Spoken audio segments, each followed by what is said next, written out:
યોગ્ય સફાઈના અભાવે દાંતમાં સડો થાય છે. શરૂઆતના તબક્કામાં દાંતમાં ફક્ત એક કાળો ડાઘો દેખાય. આ તબક્કે ખાસ કોઈ દુખાવો નથી થતો.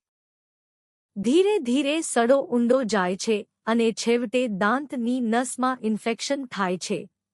આ તબક્કે દાંતને બચાવવા રૂટ કેનાલ ટ્રીટમેન્ટ અથવા મૂળિયાની સારવાર કરવી પડે છે.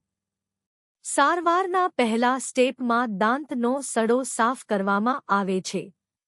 ત્યારબાદ સ્પેશિયલ સાધનો વડે દાંતના મૂળિયા સાફ કરવામાં આવે છે. સારવારની ચોકસાઈ માટે ઘણી બધી વાર દાંતના ડિજિટલ એક્સ-રે લેવામાં આવે છે. રૂટ કેનાલ દરમિયાન દર્દીને કોઈપણ જાતની પીડા થતી નથી. રૂટ કેનાલ ટ્રીટમેન્ટ દાંતને બચાવવાનો એક ઉત્તમ અને શ્રેષ્ઠ રસ્તો છે. રૂટ કેનાલ સારવાર દ્વારા દાંતનું ઇન્ફેક્શન દૂર થાય છે. ત્યારબાદ દાંતના મૂળિયામાં ગટ્ટા પરચા મટીરીયલ ભરવામાં આવે છે.